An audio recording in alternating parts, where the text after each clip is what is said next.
All right. Well, thank you all for being here today. Welcome. We're really excited to be kicking off this work. We know how important the Lifeline work is and will be. And so we just wanted to start with just a quick round of introductions to get an idea of who's in the room today.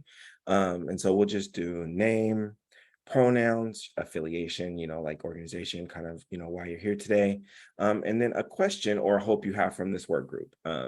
And so I will start. I'm Sam Martin, he, him pronouns. I am the CEO of SDM Consulting.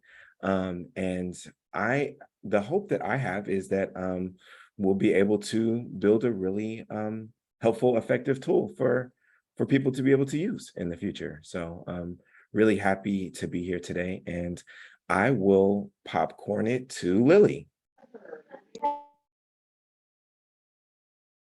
Hi, good afternoon, everyone. My name is Lily Corey. I use she and they pronouns. I'm the co-design manager for the Department of Children, Youth and Services Adolescent Programs.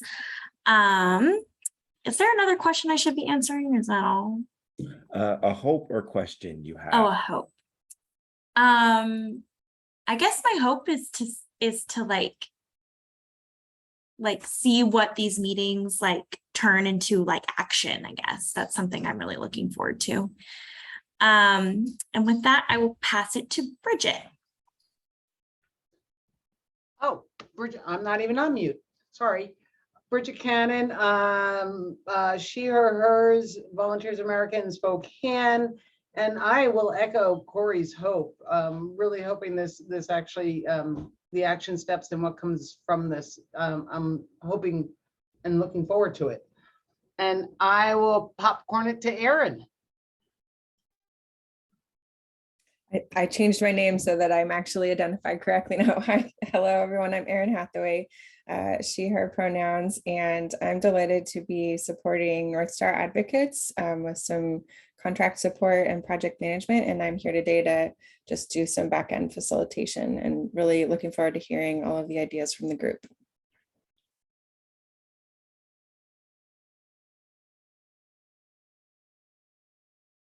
I'll popcorn it to Kashi. Hi, everybody. Kashi Aurora, she, her pronouns. I work as the mental and behavioral health program manager on the community health team at Seattle Children's. So I get to work on a lot of community facing mental and behavioral health improvements, hopefully. And I'm really excited about this work. I feel like I don't know as much about it. So I think one of my hopes is to learn more and see if there's anything I can do to be useful. And I will pass it to Lori Lippold. Thank you, Kashi. Good to see everybody. Hi, I'm Lori Lippold. I'm Public Policy Director at Partners for Our Children. She, her pronouns. And yeah, my hope is that with the wonderful input from all of you and other young people that we are able to design something that will be well known throughout the state, well used, and really benefit folks. And I will pass to Daniel. Thank you, Lori. Good to see you. So my name is Daniel Lugo. I'm actually the Vice President of Policy and Strategies at SDMC, so Sam's consulting firm. And I use he, him pronouns. And I am really excited, for the Lifeline that's going to come about from this work group in these series of meetings. And I'm excited for it to be, to set precedent for Washington State to invest more in preventative services. I think we have a lot of emergency services, but I think that it's about time for Washington State to take a step in, more preventative services. So really excited for that. And then I will pass it off to Jim. Hi all, Jim Theophilus, North Star Advocates, he, him pronouns. And I too hope that this turns into something action-wise. I recall the early conversations we had about having something like Lifeline way early in 2022 session. And so the fact that we got a proviso and we got some funding and we're here today, I think is good precedent for action, but we do really need to take the next step. So, and I will pass it on to, I thought I saw Pink. There, Pink. Hi everyone, I'm Pink. I use they, them pronouns. I'm here I'm in a couple of groups. I'm in the YHDP YAB. I'm also in Mockingbird, and I'm in Team Child Youth Advisory Board as well. And my hope is just to be able to provide some insight from the youth and hope to see some change. I'm not sure who has gone. I don't think Clarissa has gone. Correct me if I'm wrong. I haven't, thank you. Hello, everyone. My name is Clarissa Lacerda. I use the pronoun she, her, and I'm policy analyst at the Office of the Attorney General. And what I hope to get from these conversations to learn more about Lifeline, because I don't know much either, and see how I can support this work. Thank you. Oh, and I'm gonna ask Erica to go. Hi, everyone. My name is Erica Chang. I use the pronoun she, her. I'm the Tipline Outreach Coordinator for the Tipline team at the Attorney General's office. One of the things that I have hope for is learning more from everyone in this group to see the work that is happening statewide. And I'm going to pass it over to Chelsea, if you haven't gone yet. Hi, everyone. My name is Chelsea Tunn. I work at Coastal Community Action Program, and I am the Youth Outreach and Navigation Specialist. So I work primarily with the youth and young adult population. I also participate in the Y4Y board and help run our YHDP program. And I'm here to learn more about what this program is. And I will pass it off to Hannah if you haven't gone. Nope, I haven't gone. So my name is Hannah Newton, she, her pronouns, and I am with Washington 211. I'm the statewide database coordinator.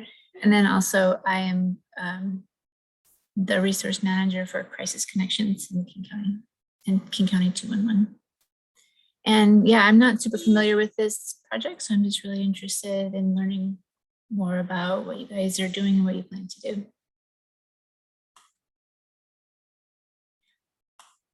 Oh, and I'll pass it to Tim Sullivan. Good afternoon, everyone. Tim Sullivan, Director for Washington 211. I go by he and him pronouns. So we're happy to be here. I'm happy to be here to be able to see how 211, the 211 system of State of Washington can help connect more foster youth to resources, any new and existing resources. It's kind of our goal to support this project, and happy to learn more about what we want to do. I'll hand it over to Karen. Hello, I hope you meant this, Karen. So my apologies, I'm late, but I think I got the gist of what the questions were and introduction. So my name is Karen Dunn, she and her pronouns, and I work as the program manager at the Washington State Department of Commerce in administering the community service block grant funds, which go to community action agencies across the state, several of which I see on the call here, which is great. As well as Family Resource Center funds that we just received through a proviso through the legislature this past session. And both of these actually have a pretty huge youth component to them and their services, whether they be emergency assistance with education, a variety of things. So I was invited to join in the group and looking forward to hearing a lot. Thank you. And I'm sorry, I don't know who. Did Lori? I know Lori, so I'm going to say her. Mary, you're next. Mary. Hi, I'm Mary Spiriti-Garla. I use she, her pronouns. I am a policy advisor with D2IF, and I'm just really, I'm looking forward to learning more about vision and kind of what's possible here and seeing how this kind of connects with a lot of our other work going on. Lori, have you gone? Now I can't remember. You have. Okay. Yes, I have. Thank you. Okay. Sherry. Yeah. Hi, everyone. I'm Sherry Flores. I am the Emerging Adulthood for DCYF, which holds the IL contracts. My pronouns are she, her. I live on the land of the Nisqually, and I'm just looking forward to getting some more services for our youth so that we can have better programs throughout Washington State. And I'm going to choose Janita. Hello, everybody. Thank you, Sherry. My name is Shanita Jackson. I'm the Deputy Director with the Office of Homeless Youth, housed within the Washington State Department of Commerce. And I am just looking forward to partnering with all of you. Is very rare to have this many professionals that's all supportive in the work all at one meeting. So I'm very excited to see what kind of innovative ideas that we could come up with to meet the needs of young people, and especially since we're having a conversation more on the prevention end. So definitely looking forward to this conversation and seeing what comes out of it. And I will call on, of course, Kim Justice. Hey everyone, nice to see you all. I'm Kim Justice. I use she, her pronouns, and I'm the executive director of the Office of Homeless Youth at the Department of Commerce.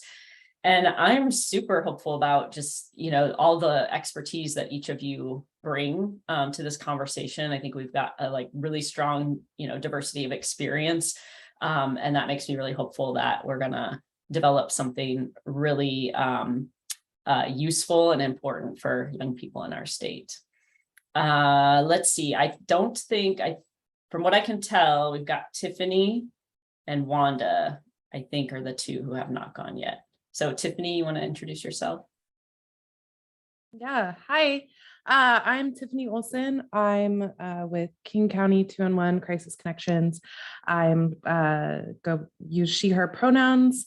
I'm coming at this today with not a lot of information about this project, so I'm looking forward to finding out more and seeing what is happening going forward. I know there's several of these scheduled over the next, I think, couple months, so I'm looking forward to seeing how this grows starting from here today. So thanks. I'll pass it off to Wanda. Thank you, Tiffany. Yeah, I was Tim for a long time till I changed, so now I'm Wanda. Anyway, I'm Washington 211 Communications Coordinator, and I'm here just to learn about the Lifeline. I'm like Tiffany, I don't know too much yet, and I would like to see how Washington 211 can support this as well. Thanks.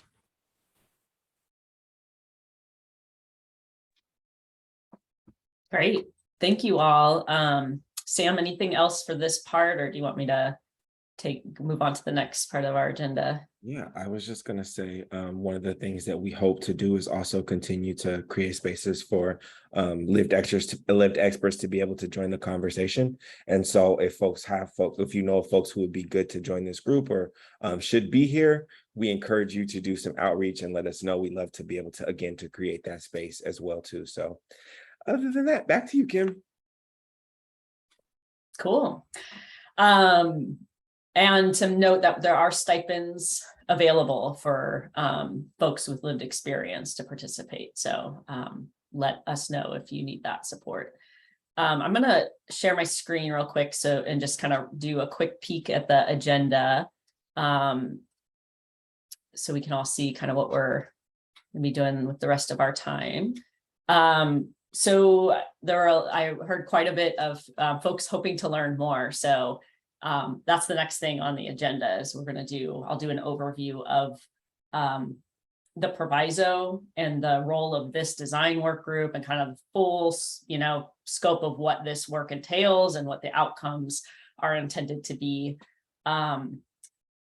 Then we'll do a review of a landscape scan and I'm, so grateful that 211 and others, the AGO tip line, like folks who are maybe doing similar things in similar spaces. Sam has put together an awesome landscape scan of what else is out there so we can kind of familiarize ourselves with other types of support systems and help to kind of get closer to identifying what gaps exist that the Lifeline may focus on and address. We have a few minutes for a break. It's a 2-hour meeting, so thanks everyone for your hanging in there and your commitment to this. And then we're going to do some work on kind of defining the scope of the Lifeline pilot. So that'll kind of be the bulk of the meeting. So with that, let's see. Let me pull up just an overview we can kind of talk through. Okay. So, recognizing that some people are coming to this conversation maybe with very little information about what the Lifeline pilot program is. So I wanted to kind of give an orientation and lay some context for that. So in this most recent 2022 legislative session, there was a budget proviso for $750,000 that allocated that fund to the Department of Commerce for the purpose of establishing a Lifeline support system pilot project. The purpose being that the pilot project would assist individuals who have experienced or are at risk of entering into a public system of care. So I'm going to kind of walk through all the proviso languages here, but just to kind of walk through it bit by bit. So when we say public systems of care, what that is defined as is shelter and housing programs funded through the Office of Homeless Youth, the juvenile justice system, foster care, and inpatient behavioral health treatment. So those are the public systems of care being defined here. So the Lifeline is intended to function as a no wrong door access point for support and connections to services for individuals who require assistance to overcome a life challenge that could escalate into a crisis, or who are in need of general mentorship and counsel. And then there's sort of support and facilitation of partnerships across government and service providers as part of that as well. There's a few different kind of phases in this work, and we're at phase 1, which is to establish a design work group. So that's what this is. That's what you are. You are joining this design work group to help us design the service system and the framework for the implementation of this pilot program. From that, we will then be able to implement the pilot based on the design that gets developed through this work group. And then we'll, kind of be able to test that a bit and learn from that approach. So I outlined, kind of some of the key timelines and deliverables in this process. So in this chart with the calendar, so here we are in August. We've got, this is sort of the launch of this design work group. These are the 3 dates that we have set up for this group to meet. So this meeting, and then we've got one August 18th and September 22nd. Those are the only scheduled meetings so far. We'll kind of see how this goes, and if we need, additional follow-ups or whatever, we can, work to accommodate that. But the goal is to have the design work group meet through August and September to formulate a design for the pilot. That would bring us into October, where we would finalize the framework and the design, and that would allow us at Commerce to develop a request for proposals. So that would be, our mechanism to make the funding available to actually implement the program design. So we would release that in November. We'd be in the procurement process through the end of December, at which point we would select an entity or maybe multiple entities to implement the program starting January of 2023. Kind of simultaneous to that process is development of a report to the legislature, which is due at the end of this year. And that report is directed to make recommendations on approaches to continue this pilot project into the next biennium. And then we're in 2023, we'll have a contract starting for the implementation of this program. It's, it'll be a 6-month implementation. So it's not a long time, but 6 months to implement, with the contract ending June 30th of 2023. And then also, again, running parallel to that will be work that we'll be doing to develop a report to the legislature that's due June 30th of 2023. And that report would describe any successes or challenges of the implementation of the Lifeline pilot, and other kind of conclusions or recommendations that we would make to the legislature on what we learned through the pilot and how to permanently establish the Lifeline. There's sort of a tri-chair structure for this. So want to just give huge thanks to the partners, SDM Consulting and North Star Advocates. So between OHY and North Star and SDM Consulting, we are, the 3 entities are shepherding this process and supporting this design work group and helping to facilitate this process of both developing and then, implementing, shepherding the implementation of the Lifeline pilot. So that is, I think, the key aspects of this. I will pause there, interested in further questions folks have. And also, some folks were involved in the development of this at the legislature as advocates or others. And so also want to invite, if there are folks who have additional insights that you want to bring to this conversation from your involvement in the development of this, would welcome that. So yeah.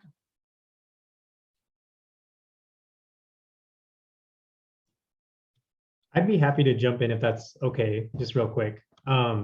So just for everybody, just context for everybody. So I took part in the development process for this Lifeline initiative, and I think that Kim did a phenomenal job of kind of outlining the work and what the intention is. But I thought it might be good to also just clarify that the goal of this Lifeline is to not reinvent the wheel. We know that in Washington State, there are a lot of hotline services that could potentially meet the needs of the beneficiaries who would call the Lifeline. But we want to address, the glaring issue that it's hard for folks with lived experience in public systems of care or who are at risk of entering a public system of care.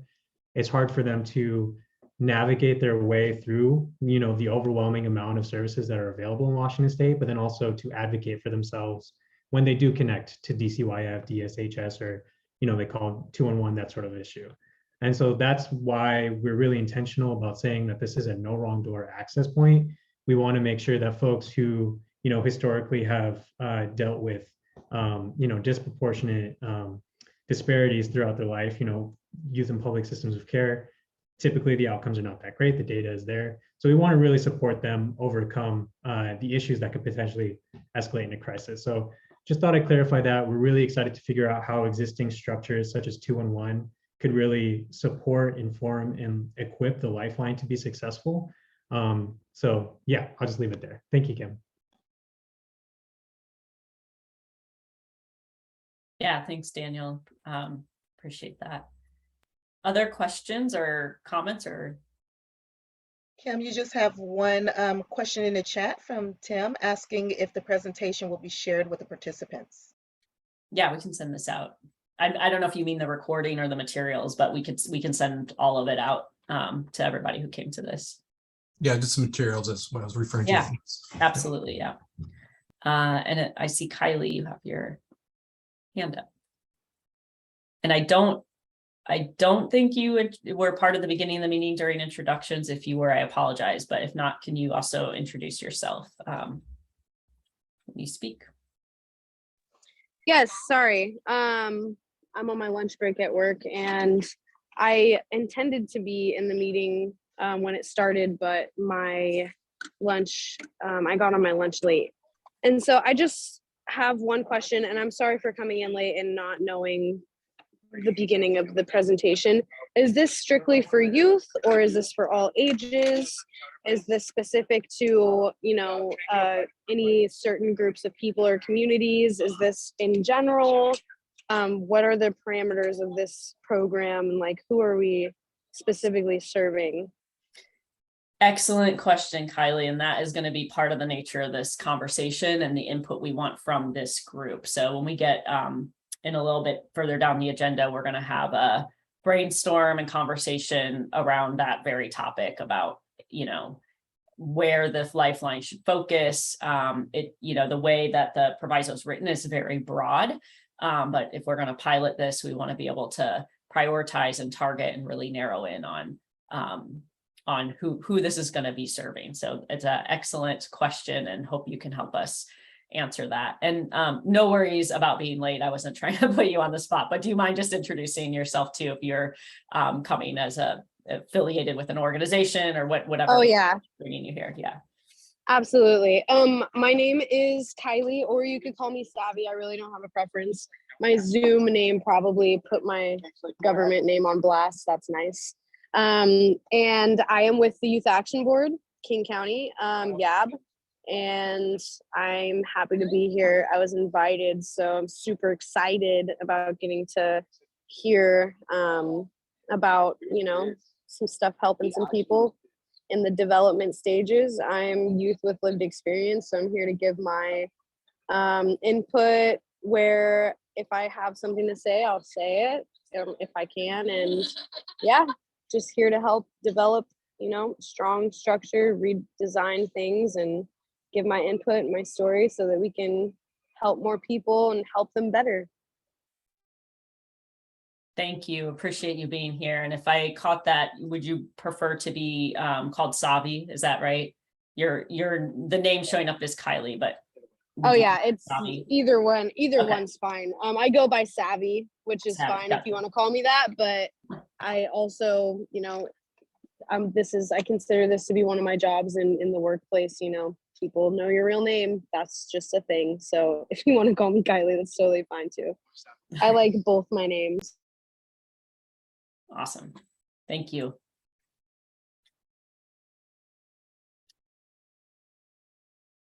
All right, questions, comments? If not, we can move on. But yeah, go ahead, Tim. I was just gonna say, it looks like there might have been another 1 or 2 people that joined. I didn't know if you want to do a quick Yeah, introduction. thank you. Anybody who joined since we did introductions, please go ahead and just feel free to unmute yourself and introduce yourself. Hey everybody, I'm Jennifer Personius. People call me JP. I work for the Department of Children, Youth and Families and Adolescent Programs. I'm the Systems of Care Administrator, and I am really excited to be here. I have a number of different programs that I oversee, and I'm excited to contribute. So thanks for having me. Thanks, JP. Anybody else that newly joined? Hi, sorry, I had another meeting. This is Amanda Finney. I am the Program Director for Foster Care and Independent Living at Community Youth Services. Welcome, Amanda.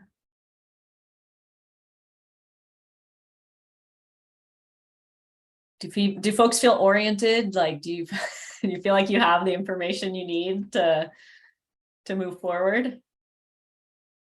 We all like somewhat starting from like a same level of information. All right, awesome. Okay. Hey, Kim. Yeah. This is Lori. I guess I'm just curious if you and others feel that it's always tough to work within the framework of a proviso or a bill or something when a group is being pulled together to design. Do you feel that there are any like rigid boundaries we have to stay within, or is this pretty open for creative thinking and planning? Yeah, I mean, my sort of technical answer to that would just be as long as it fits within the framework of the proviso language, like that's sort of the legal kind of framework, right, for like what we're doing. But that is written pretty broadly. So I think it does give us quite a bit of space to be creative. I think it really kind of outlines the goal and the purpose, not so much the how or the what, which I think then like leaves it, to this group to workshop that. Yeah, Jim or Sam or others have perspectives on that. Yeah, I'll cover some of that, I think, in the next one, in the next section, but I think that's a very good question. Yeah, agreed. Yeah, and I think for today, mostly what I think we'll be kind of focused on is the who, not the what. So starting with the like who, where we fill gaps in terms of who needs to be served, and what kind of services. And then I think in a subsequent meeting, we'll talk about the what. It's always fun to kind of talk about the what first, like, is it a cool app? Is it but like figuring out like what the need is and who we're meeting that need for is going to be primarily what we'll do today. Okay, well, I will turn it back to you, Sam, if we want to go to the landscape analysis. Yeah, I can share that real quickly and I'll throw it in the chat for folks as well. I'm gonna share my screen. So oh, if I don't think I can share my screen actually. But if you'll go to that link in the chat, you'll see and so whoever can share a screen should please share your screen. But we really went, me and my team really kind of went into this landscape analysis. Shout out to like Daniel and our other colleague Colin to be able to really start to compile. We just did a like kind of rough, look over of what kind of already exists as hotlines. I think this landscape analysis is really kind of in its first phase. I think that there's still some more information that we may want to gather, and there's definitely probably some gaps that we've missed as well too. So we're just sharing this with folks so that folks can also add information as well too. And if there are folks, or if there are things, or there are things missing that you can see now, please, we'd love to be able to add those and capture those as well. But this is really just kind of a brief, like our kind of first stab at doing an analysis of what already exists. And so, yeah, let us know if you have any questions or if you see anything missing as well. We've done like state agencies. We also looked at nonprofits and organizations that also have hotlines as well too. We've also tried to kind of get an initial analysis of like what kind of budget allocation some of those hotlines have as well too.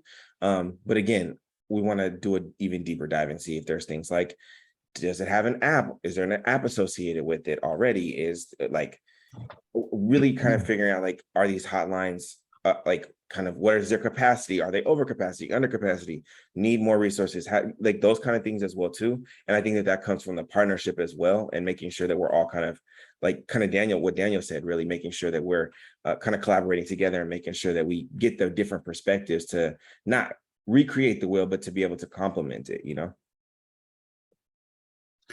Can I just jump in? It says I'm the host, but that I can't share my screen. Aaron, is that something you can do, or? I think Kim is the only one who can share a screen right now. Okay. Do you mind giving that for us? Yeah, I can pull that up. 1 second here. Okay. So can folks see that spreadsheet? Okay. Yes, and Lily, you have a question? I guess not more of a question, just more of a reaction to this.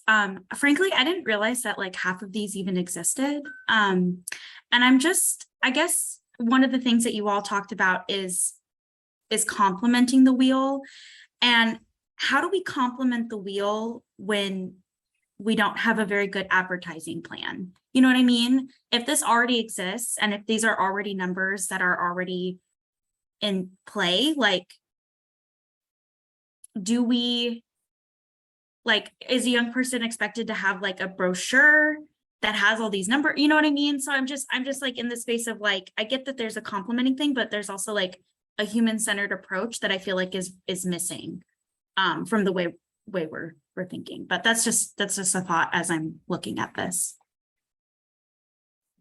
I think that was kind of an initial reaction we had as well too, is kind of, this is a lot. I didn't know that this much is out here. And how do we kind of think about that more intentionally? And can we do something that can potentially be more of a connector to things, or that kind of thing? So I think that's what these conversations are for. Thank you, Lily. And Pink, you want to go? See if your hand up. I was just going to add to that, because I agree wholeheartedly, as being someone who's talked to some people that are going through lived experience and just have gone through lived experience myself, but we didn't know these existed, like, until it was too late. Until we were already in the advocacy work, we didn't know these existed. So I don't know what that advertising is going to look like she said, but definitely advertising to people that are marginalized is a super, super important thing, just because I feel like they know about it even less. So I don't know what that's going to look like, but even just advertising, like someone said in the chat right now that there's a portal, I think. Like, I didn't even know that was a thing. Yeah. Well, you haven't missed much. It isn't yet. It's in development. Okay. Yeah. And Savvy? Hey, yeah. I just wanted to chime in and say that I don't have a lot of context because again, I came in late, but I think I'm getting the gist of this. I think that the list that you have here is to provide resources. And I see that there's a few youth and family, children, youth, and family organizations listed. I think a big thing that we forget to do, and I'm here on behalf of youth, right? So I'm always youth centered, always youth voice centered. And I think that a big thing and a big part that we forget to do is while we're getting these youth their resources, we forget to provide a pathway into doing the work. And so I think that organizations like my organization, not mine, but the organization I'm involved in, the Youth Action Board, Lived Experience Coalition, I think these are all organizations that need to be provided as a resource as well. Because I know for me, being a youth that's experiencing homelessness, me getting the resources was the first step, but me getting recruited to do the work is what kept me on the path to getting my life together. And I think that that's really important, especially when we're focusing on youth, is making sure that that return into homelessness doesn't happen. And if they're surrounded by a support group of people that have resources, that are connected, that can explain to them how these systems work, so that we can get the voice of the people that are experiencing this and in these systems involved in the work, and continuously having that line of recruitment, so that each generation and each year we have fresh youth coming in, telling us how these systems are working for them, telling us how their families, were treated, what resources they got, what are barriers, not just for them, but for their mothers, for their fathers, for their siblings, for kids, for teenagers, for adults. I think that that's something that I don't think that we are, of course, are intentionally lacking, but I think that it's something that just gets overlooked because we're trying to help people. And so we want to get them what they need, but sometimes what they need is a community of people that are doing the work, that can show them how things are done, so that they can provide their input, because people have things to say. Thank you so much. And that was a lot. And, wanting to capture a couple of those things, really. One, recognizing that the people who are already, like young people who are already doing this work and are part of this work, can also be a really great resource to be able to connect other young people to these resources, right? Like, and being more intentional and thoughtful about how we share these resources, but also continuing to keep and center young people at the table and keeping their voices centered. And I absolutely agree with you there, and is a high priority. Thank you. I see Karen, you also have your hand up. Hi, yes, thanks. And I'm still trying to formulate my thoughts on this one, but so I'm just gonna say it. A lot of times what I see a lot in government offices, local, city, state, federal, whatever it may be, is we often tend to assume we know what's best for the community that's needing assistance, whether that be individuals or a group of people, a population, an ethnicity area, whatever it may be. We often take the assumption that, well, we know what's best for you, and which is the worst road to take, because those that are living the experience, or those that are in it at the time, you maybe have past experiences, are the ones to best tell us what is needed. And so this happens a lot in the community services block grant world that I manage. And so we really put a higher emphasis on, as we administer funds out and building programs, it's not about what we think they need, it's about what they tell us they need. And it's very different from Walla Walla to Clallam County. I mean, it differs vastly just from county to county. So I think what I'm just trying to say is, I hope that as things are developed, that we remember how important the young lady that just spoke before me, that people that are living it and doing it are one of the best resources for those that need it. So just wanted to add that bit, I guess, for whatever that was worth. No, I appreciate it. Thank you. And yeah, right, making sure that we're not just dictating towards communities, right? Like it's an easy place to be and an easy thing to do. And that is historically what folks have really always done and who's been at the table. And so hopefully we can, as we continue to bring more lived experts in and more young people to the table, that we can also continue to like push against that trend as well too.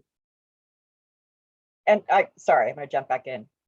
And then leveraging some great opportunities or leveraging great resources that are already built and in place, so we can utilize them vastly. For example, 2-in-1, and that we actually contract with quite a bit for certain outreach activities. But you know, there are some great programs already in existence. That $750,000 doesn't go very far, I'll be honest with you. So leveraging these with others, family resource centers that I'm currently working on, things like that, is a great way to make a little bit of money go really, really far. And now I'll stop. I'm done. Done is done. All good. We appreciate it. Tim? Yeah, I kind of wanted to, so a conversation I remember, Daniel, we had, which I thought was really helpful, and it's something we experienced quite a bit through 2-in-1 is, you know, when people do call, it's, you know, especially housing resources are just, you know, I mean, our main number one call we get is for housing services, whether it's rental assistance, affordable housing, shelter, whatever it is. And, you know, we also track what's called unmet needs. So when somebody does call, we're not able to connect into a resource because it doesn't exist in their community, whatever, that number keeps going up, especially around housing services. So I know one of the ideas around this, and I think it's in the legislation, sorry, I didn't read, but is, you know, having an assistance fund, you know, where you can do some more immediate assistance, because we do have a lot of service providers in the state of Washington. So I think one thing you could do to make those dollars stretch, again, is just having pots of those funds available at existing service providers so they can do that immediate assistance. So like if we got a call at 2-in-1, we could immediately give it, send them over to a CAP agency that maybe could do immediate rental or utility assistance, or could do to help them get maybe they have a license, they need to get a license or something like that, and they need to get a fee paid right now, kind of a thing. So I think that would be a really important use of this program, and that you can really show a real successful outcome from it. And then I think it'd be really easy to sell to the legislature later on to get more funding. Absolutely. That I think, yeah, the more flexible funding and spending that we like people have and agencies have to be able to support young people, again, we'll be able to like alleviate those gaps in whatever services might be there or, you know, might not be there or whatever. I really appreciate that. And I think a lot our friends at OHY have been doing a lot around like flexible funding as well too. So maybe that information in that context will come into play as well too. All right. I see Hannah has a question as well. Yeah, I was just curious about your definition of hotline, because I noticed a lot of the ones that you have on there are great services, but you don't have a number necessarily where people can call. And some of them it look like it's because they're decentralized. But I don't know. I was just curious how you came up with your list.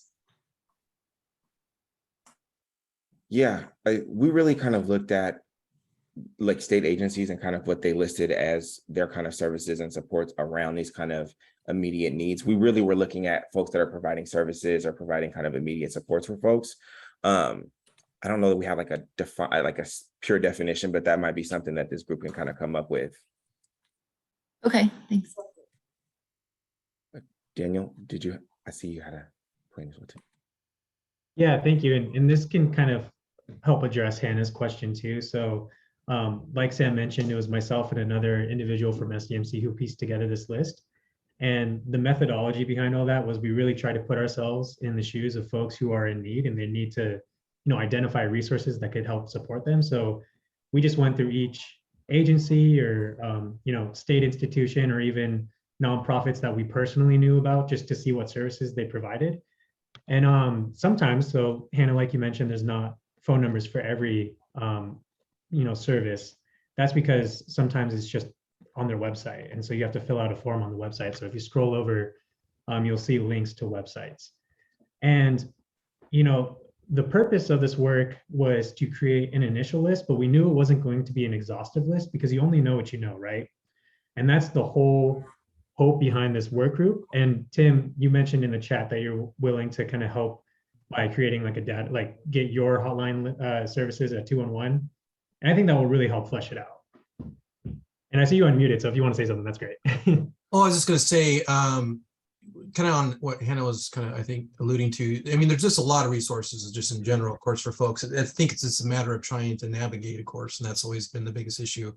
And I think the more that we can provide resources to youth to help them navigate those existing resources to find it, because I mean, we struggle too, even with 2-in-1, trying to identify, resources and trying to categorize them even, and how people access it.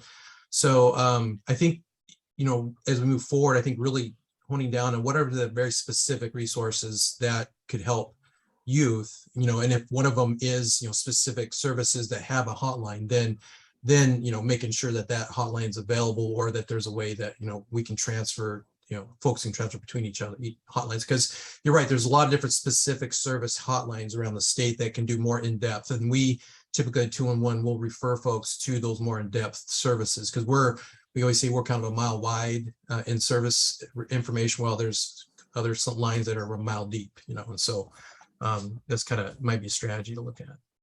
Yes, and thank you, Tim. And this is just an overwhelming list of resources. A young person in need might not know exactly how to navigate what's available. So for example, on the list, you'll see that the Department of Commerce offers a youth and young adult eviction rent assistance program. So if you're struggling with housing issues, how would you know to call that as opposed to the HEN program at DCYF, right? So those are the issues that we want the Lifeline to address. We want the Lifeline to help young people in need, but then also individuals with lived experience in public systems of care to navigate all these different resources to get the assistance they need. And if the existing resources that they would be connected to cannot address the need, well, then the Lifeline is intended to have a flexible fund of resources to provide immediate relief. Yeah, and that's a great plan. I think that's a great strategy. Yeah. And thank you, Tim, and everyone else who kind of helped piece together the strategy for this Lifeline. It wouldn't happen without the stakeholders involved. And also just want to clarify too that this is going to be an ever expanding list of resources. Once the Lifeline is initiated, I'm sure there will be other Lifelines created, whether that be through policy or nonprofit efforts. And so we just want to make sure that the Lifeline has an expansive list, and that could be, through this work group, through, our individual knowledge, but then also through partners like Mentor Washington, for example, might have a resource they have and that they know of, and they can reach out to the Lifeline once it's set up, say, hey, add our resource to your list. And that's kind of what we're hoping for. Thank you, Daniel. Hannah, I saw you had unmuted. Did you have a follow-up? Nope, I think I'm good. I don't know, to me, it just seems very exhaustive because, I mean, your list itself is very exhaustive, but I mean, there's just so much more in our database that could be added, and it's just gonna get overwhelming, I think. Like even like he was talking about rent assistance, and you go to the website and it actually lists all the housing providers that receive funding from the Department of Commerce across the state. So, but then there's it's like there's like multiple layers to it, and I don't even know if you would if your final result, if you really want to be directing people to the Department of Commerce so that they can drill down into their own county, or does it make more sense just to send them to the end result itself, even though it's not a statewide resource? Does that make sense? 100%. Yeah. I think that's part of the challenge, right? It's kind of like navigating the different channels that one can go through, or not even knowing about the various channels in the first place, right? And so how do we kind of eliminate and alleviate the overcomplication of the process? And again, I think that's what we really are hoping to be able to do here. Mm-hmm. Yeah, so I'm just, that is what 2-in-1 does. Like most of what you have on here, we list, the final layer, not the top layer. Thank you. That's helpful. I see Lori, you wanna jump in? Thank you, Sam. A couple of questions. One, I don't know if this came up, and this is relying on my bad memory, but if I recall, Think of Us was also recently put together some kind of, I don't know, resource and referral or place to contact. And I don't remember the name or clearly the specifics, but if anybody knows about that, because I am wondering, even though that is not specific to Washington State, what might be learned from that and if that should be added. And then I also just yesterday or the day before got an email about something the Department of Health has recently launched. I don't think it's on your list. It's the Pregnant and Parenting Recovery Services Resource Finder that is powered by 211. So the 211 folks, I'm sure you're well aware of this, but just in looking through it, I mean, you can do it by area and there are a zillion resources. Some are very connected, obviously, to recovery services, but as I looked at it, it seemed even broader than that. So I know, Kim, you wanted to focus on the who and not so much on the what, but I also, they're hard to separate because who the focus is also, in my mind, kind of leads to what it would look like and how these other resources that are available would be relevant, more or less relevant to that population. Thanks, Lori. I saw Savvy, you came on, had your hand raised and dropped it and raised it. I wanted to not skip over you. Do you have a question? Did you say Savvy? Yeah. Okay, yeah. I did have a question, and first of all, how late is the meeting running to? Because I'm actually getting back to work right now. This meeting goes till 3.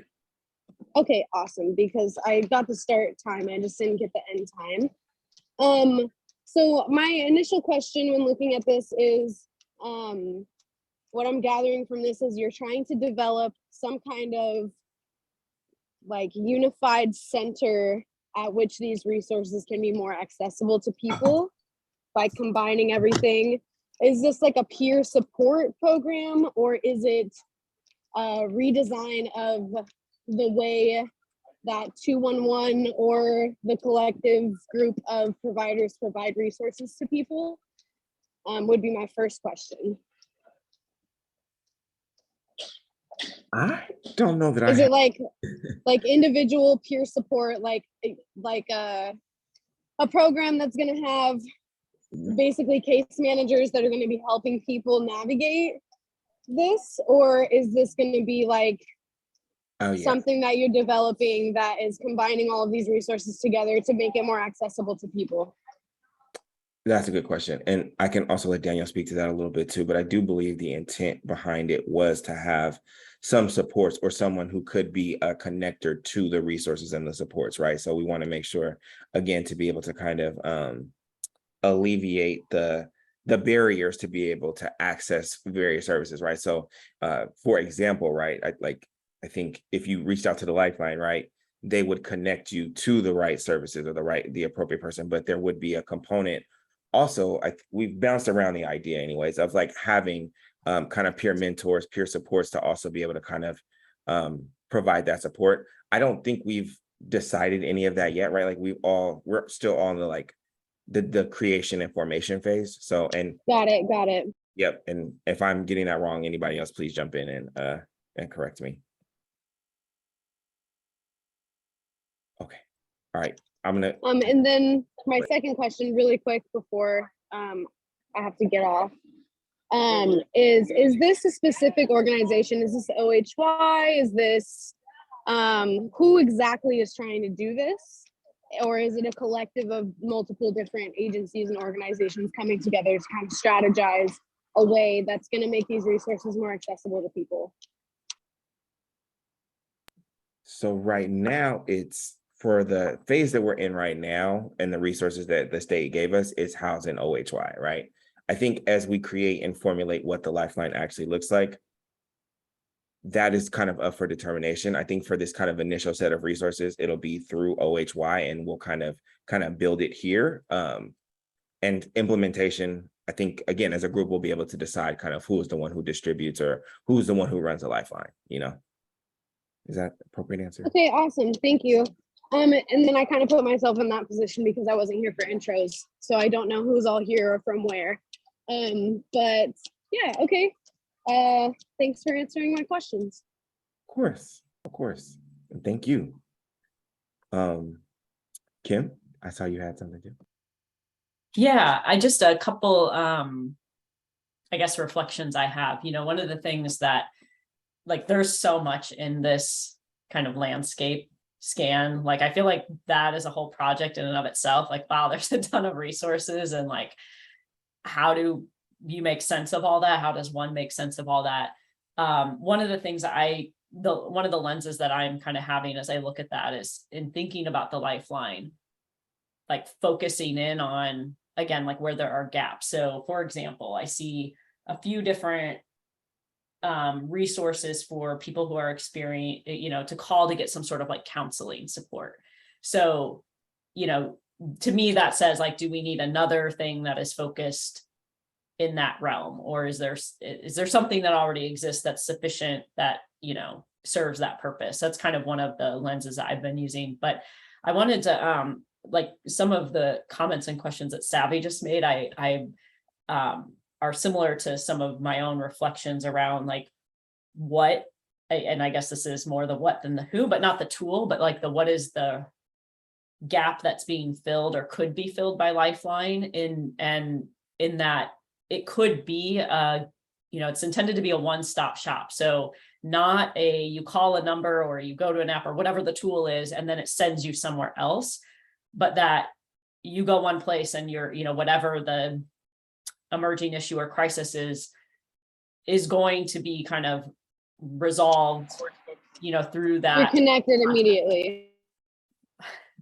And I think, Daniel, there was something like, during session that you often said that is kind of coming up for me here, which is around, like, that a case sort of gets opened if someone were to contact the Lifeline. It doesn't get closed until that individual's situation is resolved. It's not a handoff to another resource, right? It's not like you call the Lifeline and the Lifeline's going to look at this, resource bank and say, oh, who you really need to call is this, but that you're walking alongside that person through the duration of their experience. And I don't know if that's unique. Like, I don't know if that already exists. Maybe it does. And I may be completely like off base and ignorant about that. Maybe that is there's something that already does that. But in my mind, there's kind of an element around navigation that seems like a critical piece or value in whatever we build out here. Tim? Yeah, well, I think, a really good strategy, and there are lots of navigation programs that are specific to like a service area category. Several of our regional 2-1 partners have like specific ones around, family homelessness, transportation, employment, those types of things. And there's also very specific programs in the state that have navigation services too. So, but I think when we look at this project, we're looking at multiple ways that you want to provide as many opportunities or ways that potential clients can access a service. And so, I think one is, was mentioned earlier, the new website, the search website, that actually is a project that's we created the search engine on our site. We actually now white label that with the company that we had built it. And so we're able to actually create custom websites. So we could easily use that company and this our technology and our data to create a custom resource directory just for this population. So that's one example, and that could be a self-help. So that would be where somebody's going to go and just do self-help, texting. We can do a texting campaign where people can text into a certain number, and then we can send them a list of resources based on, the interaction and what they want. So the technology's piece is there, and that's different ways we can do kind of a hands-off approach to allowing people to get connected to resources.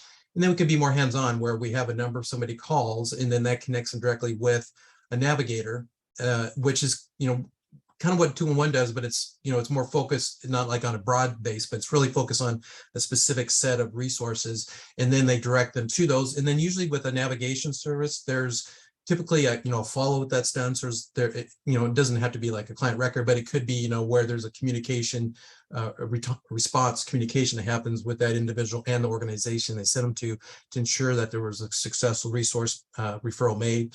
And if not, then they try it for another one. So where you're just handing off a resource to somebody, it's really trying to follow them along with that resource to make sure that they get connected. And so those are things that already exist in our state of Washington from many different ways. And not just something that 2-in-1 already does as well. And so we're not recreating the wheel. I think it's really just trying to figure out, make sure we have all those opportunities for the population to be able to access resources in the way they want to and they feel comfortable doing. That's really helpful context, both of you. Thank you so much. Lori, I see your hands up. Thanks. Sorry, I will stop asking questions here in a minute. Kim, I just need clarification on something you said, because I think I misunderstood. But were you saying Lifeline is not envisioned to be something where somebody calls and then they get referred somewhere else? But are you saying, or were you really saying that just like, oh, don't call here, call XYZ number? But I just didn't want to hear it as not taking advantage of all the other lines that are there that have done more of the deep dive into that particular area. So it's more the hand, like I'm going to walk with you through this as opposed to just, here's the number. Yeah, like maybe there is, obviously other services to tap into, but it's not here's a referral to another number for you to call. Maybe it means that the Lifeline is going to do that for you, right? They're going to do the groundwork and the legwork.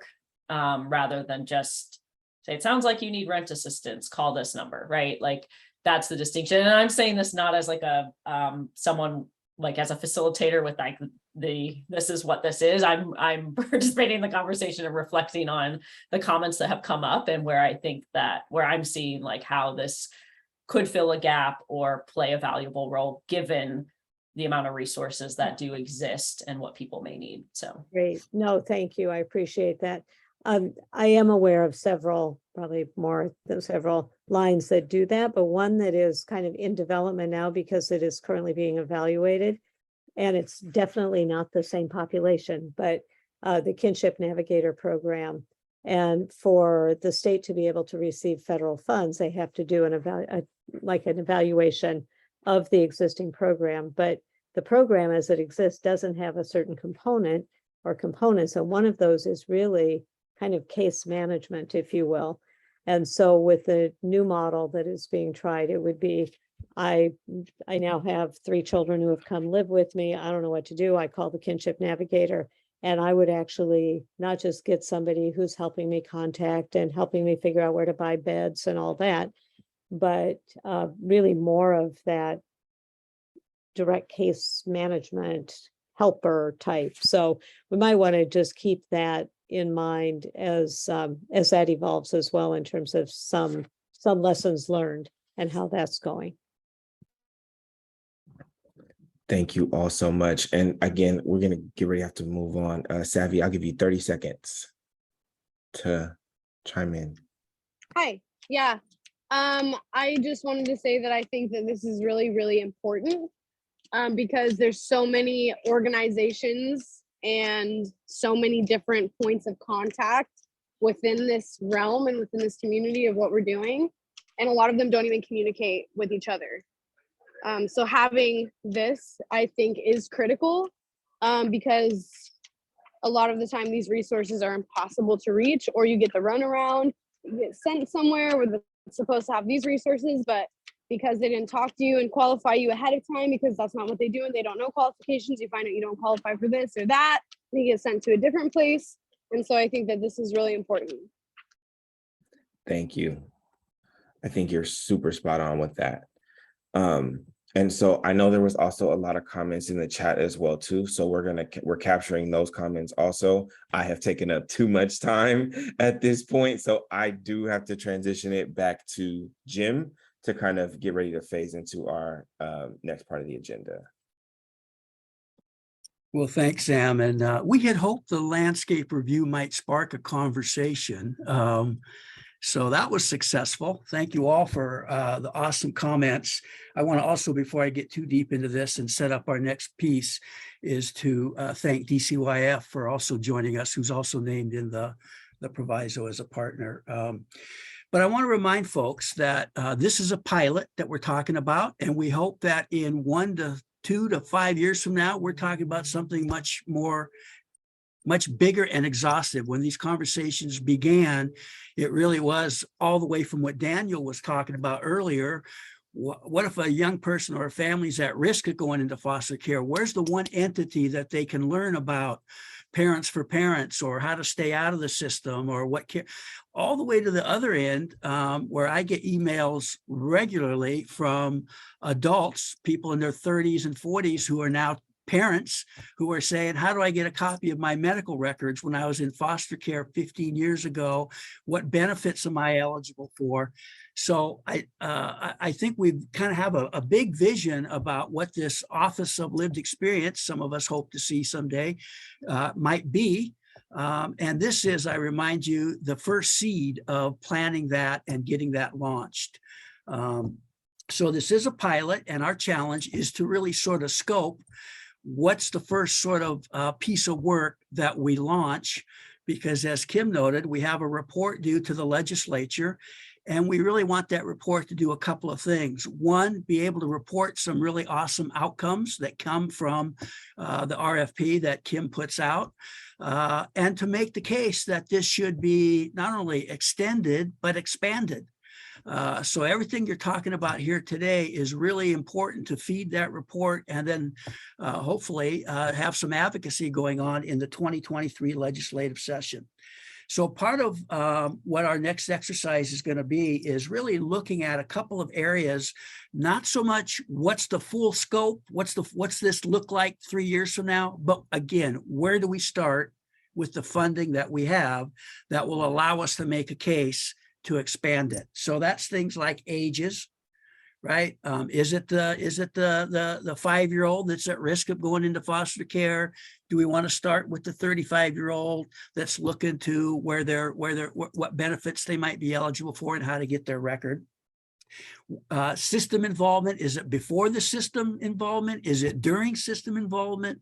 Or is it post-system involvement? And what are the services? And that sort of came up with the landscape review. Is it a referral piece that we start with, or are they direct services that we subcontract with some community providers?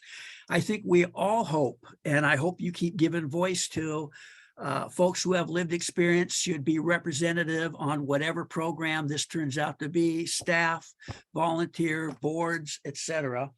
But really, I think where we're starting now is what's the first sort of piece of work that we come out of the gate with?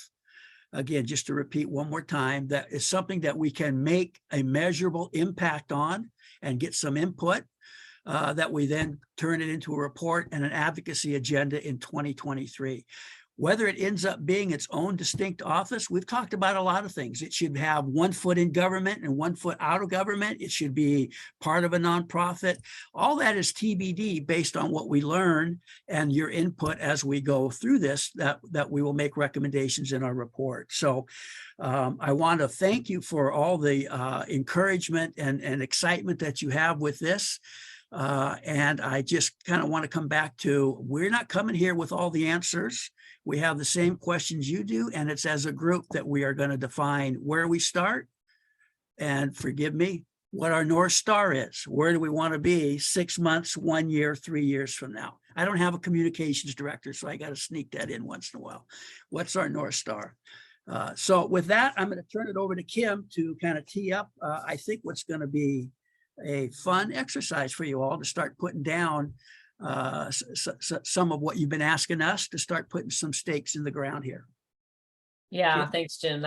Yeah, I think you did a great job kind of describing the context and where we need some input around this. So we'll do kind of an activity through Mural. I don't know if anyone's ever used Mural, but in a minute, what I'll do is put a link in the chat.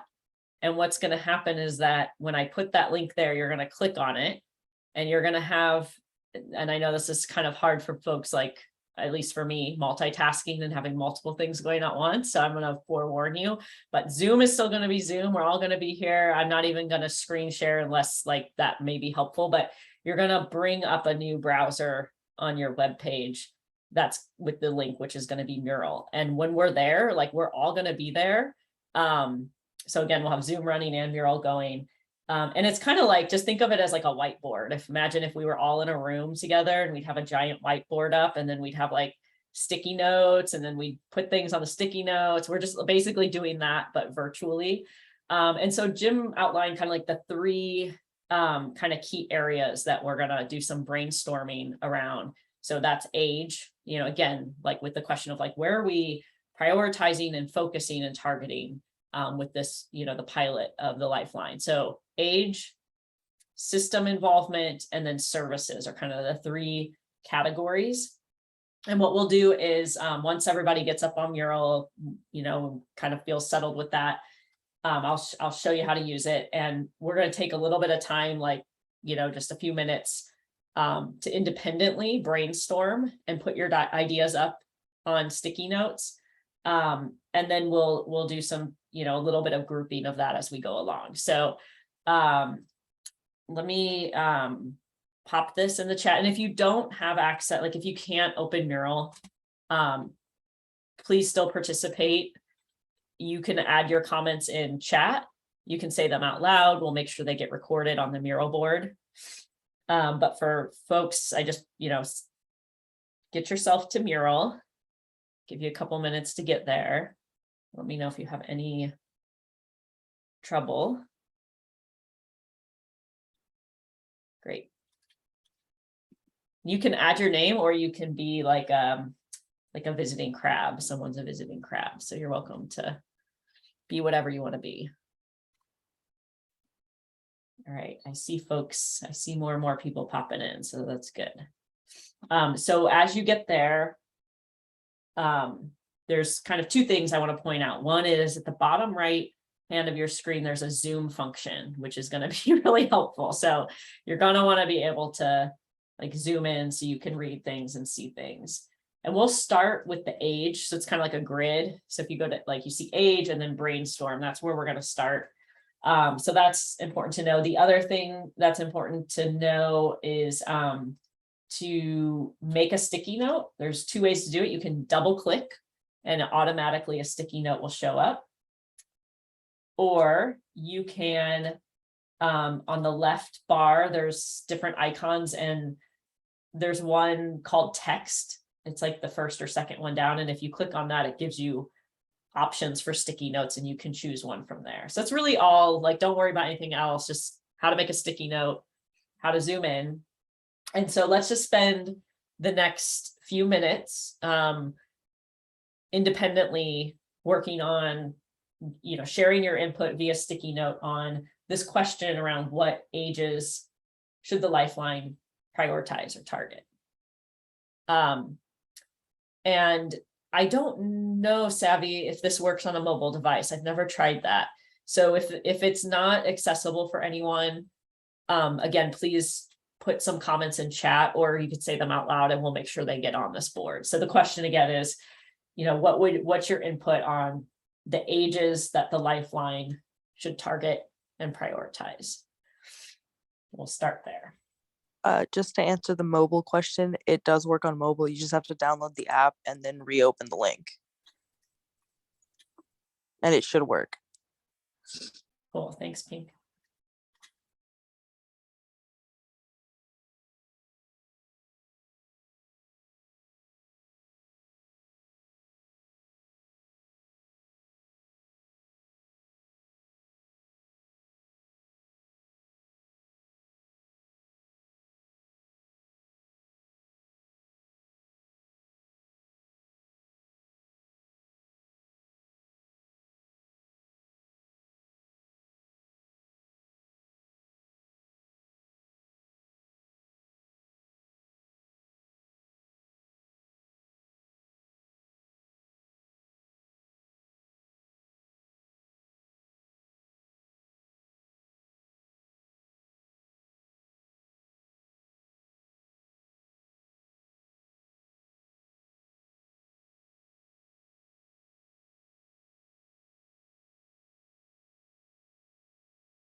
Okay, just checking in. How are we doing? Is anyone still working on adding their comments? I'm getting dizzy watching all these busy bees move around. I'll say that. Okay, because I see some people moving on to system involvement, which is totally great. So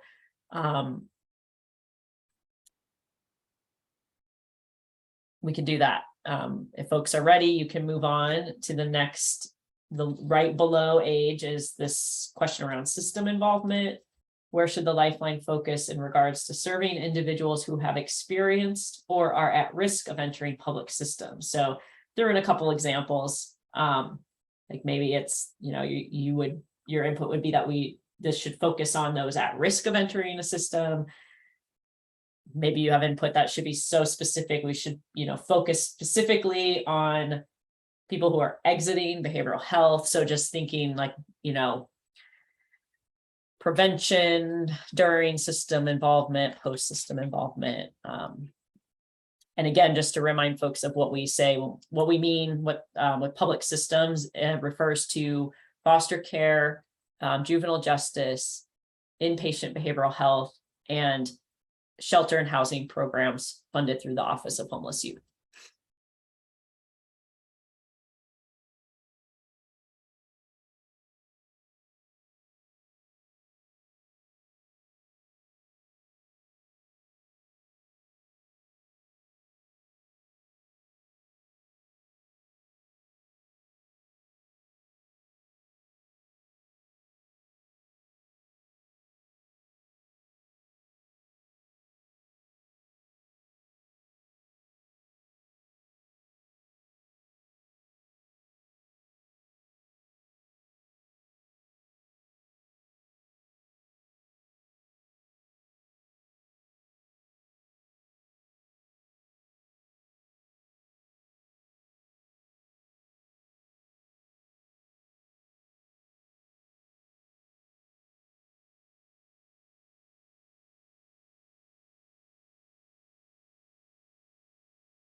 Okay, and then folks are, I see, moving on to services. So just for that prompt, it's what should be the service priorities of the Lifeline? What types of crisis should it respond to? What services should be provided directly? What services should be referred? Really, any comments you have about what the service would provide?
And then you're probably seeing some activity happening in the column to the right, and that is Erin and I'm working on this too, trying to categorize. So don't don't worry about that. We're trying to group some things together so we can synthesize this a bit.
Kim, this is Kashi. Can I ask a question?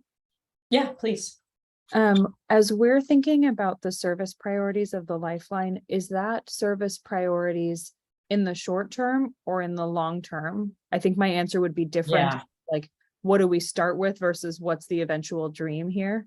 Great question. At this point, this is sort of the scoping for the pilot. So where to start? Where should we prioritize out the gate? Thank you. I will keep all of my post-it notes about dream visions to a different mural board.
Kim, I've gotten a couple inquiries about when the break is. Do you want folks to take a quick break while you synthesize some of this or when we complete it? Yeah, great idea. We kind of rolled right through the break. So why don't we do that right now? And if folks are still working on this, like feel free to continue to do that. But otherwise, just let's do like a 5-minute. Well, let's come back at 2:35. But please come back. We want you to come back. I'll give us a few minutes to take a look at what we have. Yeah, thanks, Jim.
feel like I should have played some music during this time.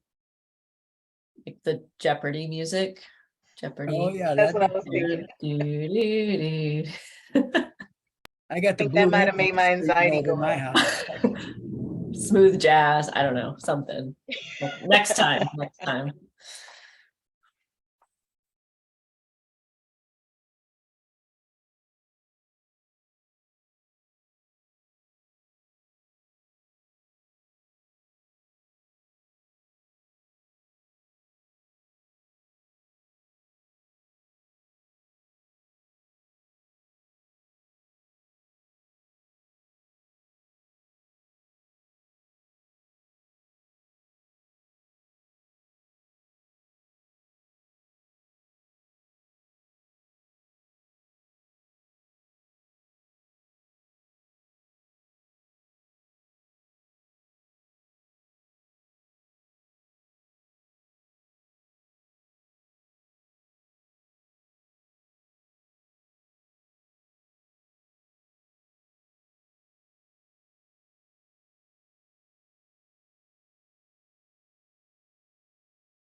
Okay.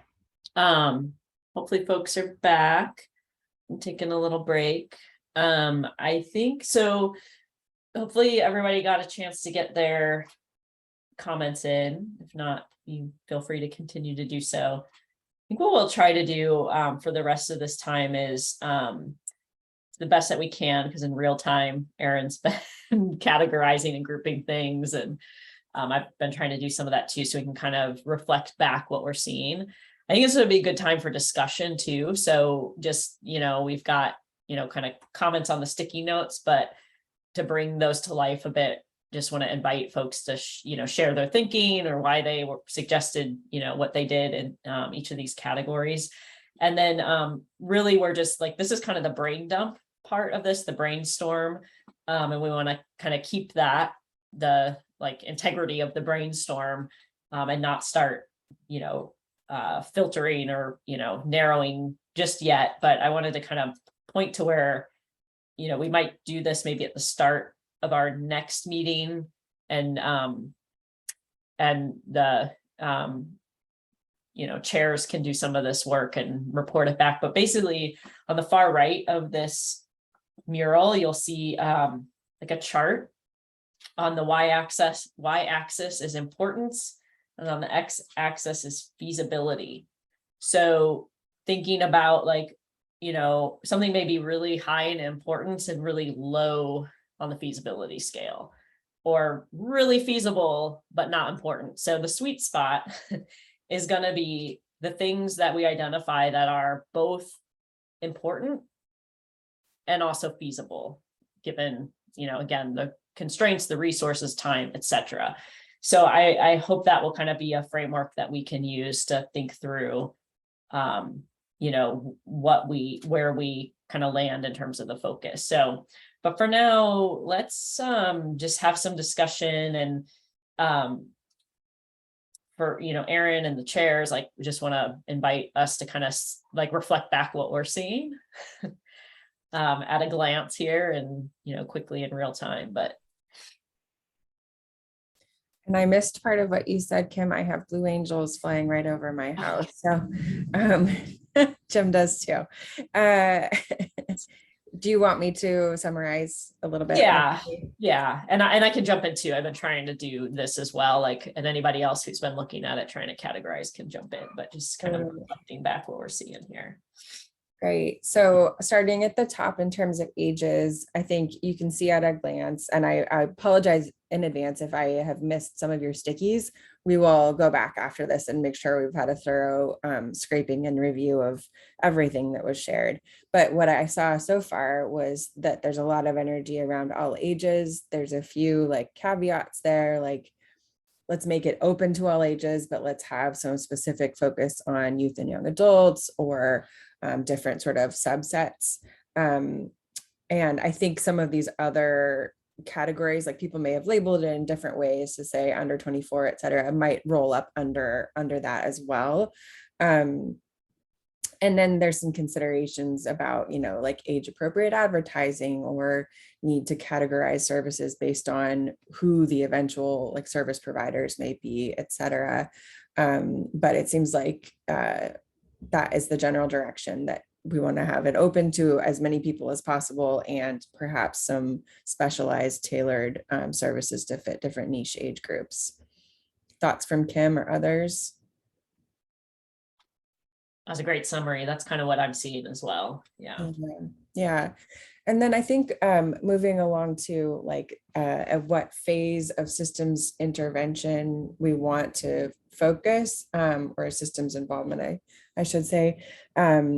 I think there's pretty even distribution among before, during, exiting. And I think interestingly, there are some folks who were sort of agnostic, like entering or exiting could be equally balanced here. There does seem to be a bit more interest in prevention. I have some suspicions about what might be behind that, but I think also, exiting is a time when folks know that populations are particularly vulnerable. So I think those two stand out as like really important opportunities for these kinds of services. And then again, sort of an even distribution as well among during or all of the range. And then on our last section here that I was just looking at, so in terms of the types of services, I think there's a lot of interest and energy. We heard this in our discussion earlier too, around just the overall promise of this tool as for navigation, for helping people locate and find services. That is a big purpose of this whole endeavor. Peer navigation could be a really good opportunity. There's a lot of excitement and ideas around that. Generally, it sounds like folks want this to help fill current systems gaps. So that might require some level of analysis where those gaps may exist, but this Lifeline, at least the pilot, should focus on that first, filling those gaps first. A lot of interest in flexible funding, direct economic assistance. So it's good that that's built into the proviso. Some of this gets at the how, but I saw a few comments around having, especially if we're going to prioritize young people, youth-friendly service focus, whether that's in an app or services that people who use the hotline are referred to, et cetera. And then some specific thoughts around housing. Anything else that I didn't quite finish this section? So things that others noticed that jumped out.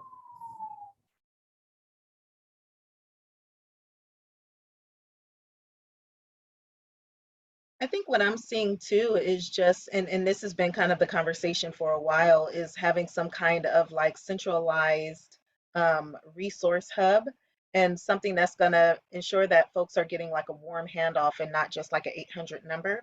So I'm seeing more just more relational kind of referrals, and then it not just being a referral hotline, like it being a little bit more than that, a little bit more it's going to be, whoever's on the receiving end focused. And so I think that's going to individualize the services and is much needed.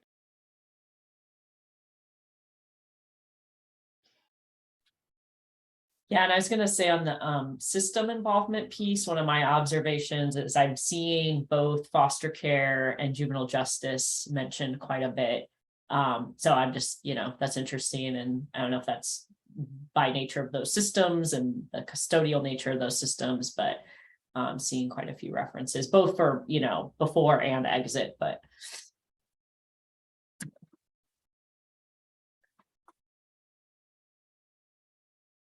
do others want to share their reflections or, I don't know, make a pitch or like, share a little bit more in discussion about how you were thinking about this as you went through this exercise and why you, chose what you did. Yeah, I was thinking, oh, sorry, go ahead. Sorry. Yeah.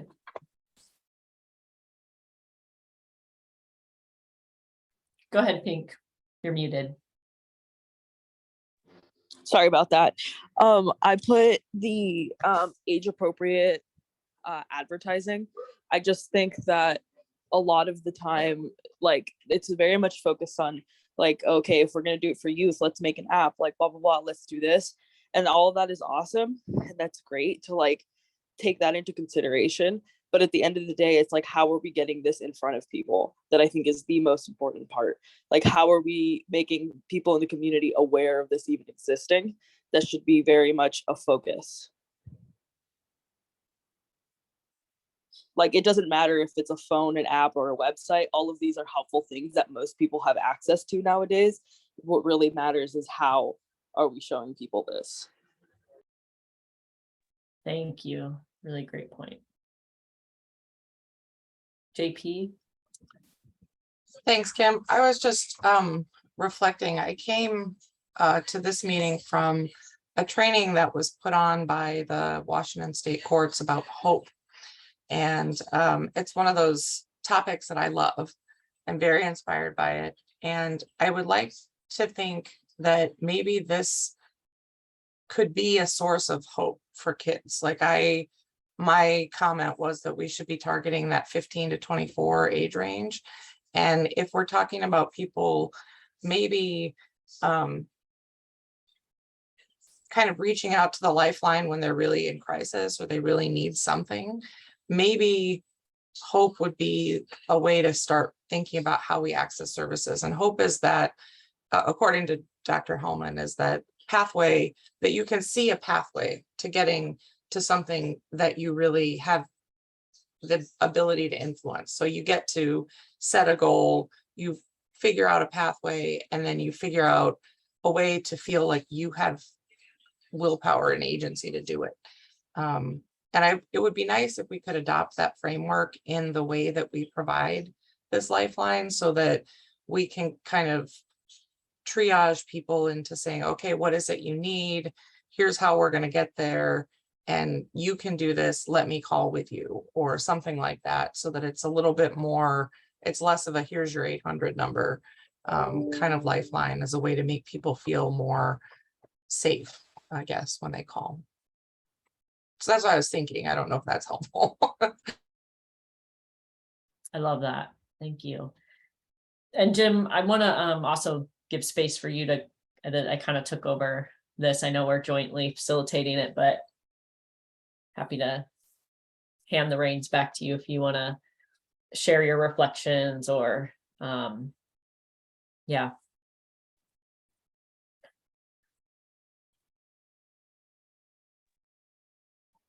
Well, I too have the Blue Angels screaming above my house, so I'm not sure if that was to me. But I will just say, I think this is really good stuff that gives, I think the feasibility thing is going to be kind of the next piece of work, but these are awesome ideas. So no, I don't, that's all I have.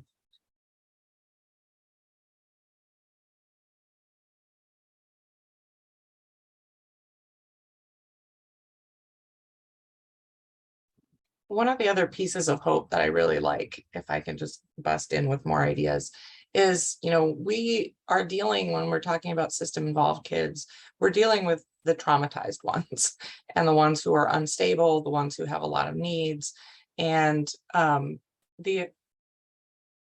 of the, when you have adversity and trauma, it's really hard to make goals and to see things long term, and to even feel like anything is going to change.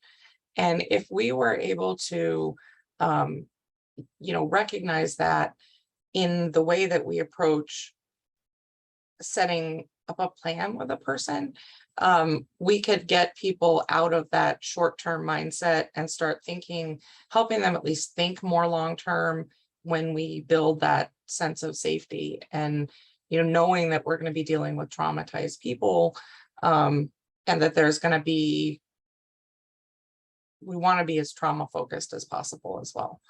I always think about mindsets.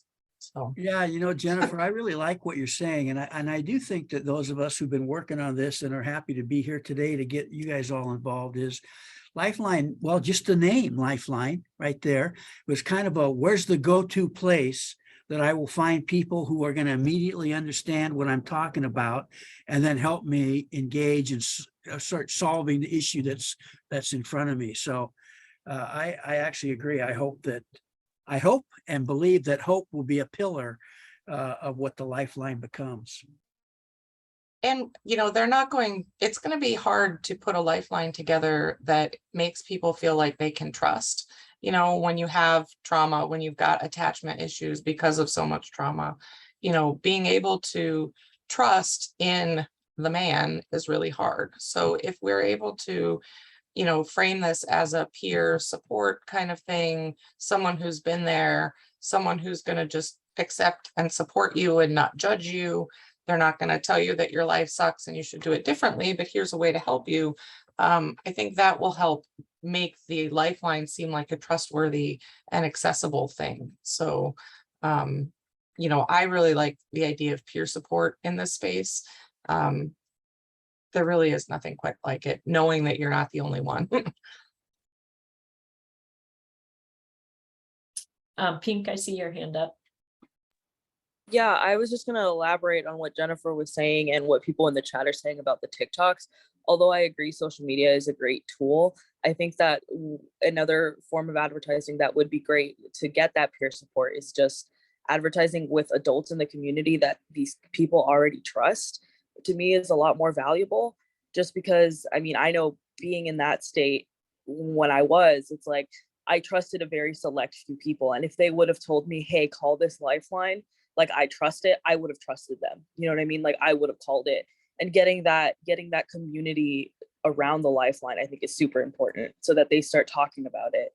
Because that word of mouth advertising, I think, is going to help with those people who have all that trauma already through the system.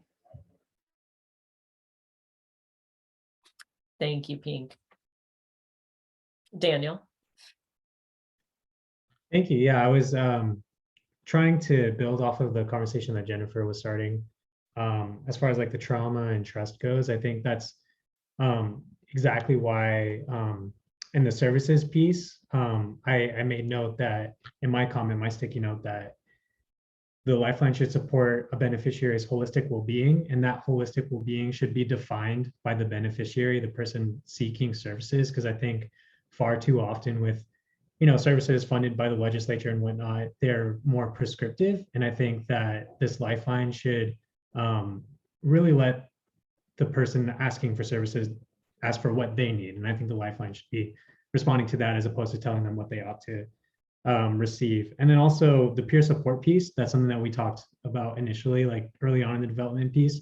I think it'd be great, especially since 211 is a part of these conversations, finding a way for United Way of King County to maybe do like an AmeriCorps program where they could fund, volunteers or even professionals with lived experience to kind of form this peer support network within the Lifeline. Definitely something that would be interesting. I don't know if that's probably best for later to kind of discuss the details of that. But then also as far as the advertisements go, really love the comments from Pink and other folks about social media, but then also communities that we trust. But then also, where these folks are at, schools, public care institutions. I think those are all, places we can look at as far as advertisement goes.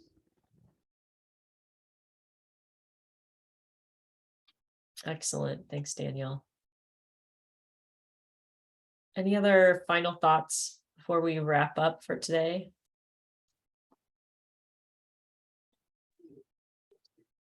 Y'all got to come back to the next one. Please help us engage more young people with lived expertise. And again, if you do have, if you do want a stipend, I put my email in the chat. We really want to compensate you folks with lived expertise for their valuable input here today. Yeah, thanks, Kashi. Sorry, I didn't mean to get the last word after Jim here. Hopefully someone will chime in after me. I'm just thinking about the sense of safety, especially from a trauma-informed lens, that's really necessary in a space like a Lifeline. And part of that safety is not only a clear expectation about what I'm going to get when I call, but that the person on the other end is reliable, they're trustworthy, they're going to respect confidentiality, they're going to be trauma informed. I'm not going to be made to feel weird if I call this place. And I think part of that safety for me thinking about this development is us being clear in what we can provide and what we can't. And that when I think I'm going to name for myself that's already going to be challenging as part of a pilot, is to scope small enough that we can be reliable and safe in what we say we're going to be able to provide, and not be able to say we're going to be all things to all people and then be unable to do that and feel unsafe, because it would be unsafe to call somebody when you think you can get something from them that you can't. And so I just wanted to name that as, I think, an inherent tension in building a pilot program in a space where there's so much need, that to be able to be clear and kind about what we can do and what we can't do so that we are a safe, reliable place for people to come, is something that I'm just sort of reflecting on at the end of this. Love that. Yeah. The what it takes to build the trust, right? Yeah, is being able to say what you're, do what you say you're going to do and follow through. And yeah, absolutely. Such a good point. I feel like part of that would rely on your relationship, the Lifeline's relationship with the community and their community partners, and how responsible like I would be if someone were to call me and say this youth needs help. I'm linking you to them. Right. So I think that as we go along, we may have to build more partnerships within the community in these different systems so that those people would be responsive also, because if they're not responsive, then it will fall back on the Lifeline as being not helpful because I didn't respond or somebody else didn't respond. So I think that's a great point. Thanks, Sherry. And Lori, I've heard you now mention the Kinship Navigator program a few times, and I think that, yeah, like that sounds like something we should all benefit from the learning of. And I'm wondering if, and we can connect offline, but if there's someone we should be connecting to about that and inviting to this space. I would be happy to help do that. Again, it's a very different population we're talking about, but I think so many things that we've identified in what we want from the Lifeline, I think they've kind of had to work through. And it is statewide. Not all counties have one, but anyway. But yeah, I hear and some of the challenges, like how do people find out? How is that happening? But the interactions, as I'm aware, are usually very positive and effective. So yeah, let's connect and we can figure out how you want to go about that. Yeah, cool. Thank you. Well, I was just going to say for, kind of next steps, we have the other 2 meetings on the books. I hope that folks can make that so we can continue this conversation with all of you. And as I noted, I think kind of some of the next steps will be doing some prioritization using like importance and feasibility as 2 key factors. We will need to get to thinking a little bit about, some key points were like the marketing and advertising. How do people know about this?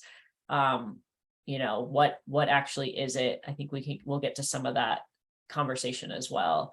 But I really want to just thank you all and, for your time, really honor the time that you've spent the last 2 hours providing your expertise and input and helping to design this. We all have ownership in this. I think, as Jim said, like we're not coming with the answers. We have the same questions and the same things we have to figure out. And so we want to do that in partnership with all of you.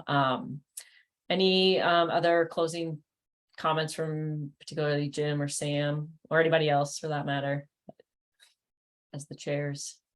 I have something. Rhiannon actually sent this out to us, and I was able to attend this. And I remember seeing you when I was doing my presentation at Summit, a lot of familiar faces. So I'm just like, thank you for letting me like be a part of this, and really looking forward to learning a lot. So thank you. Thanks for being here, Emily. I'm glad you can make it.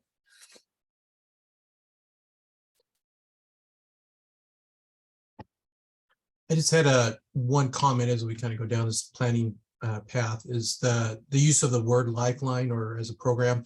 Just want you to be aware that there actually is a federal program called Lifeline program that could get confusing. So I don't know, just in the future, you might want to look at changing the name or have a different name.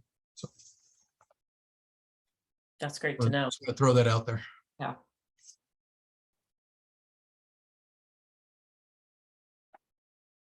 All right. Well, you all are awesome. Thank you. Really, really appreciate you and hope to see you on the 18th. I hope I said that date right. See you in a couple weeks. Bye, everyone. Thank you. Take care. Bye. Everybody, thank you.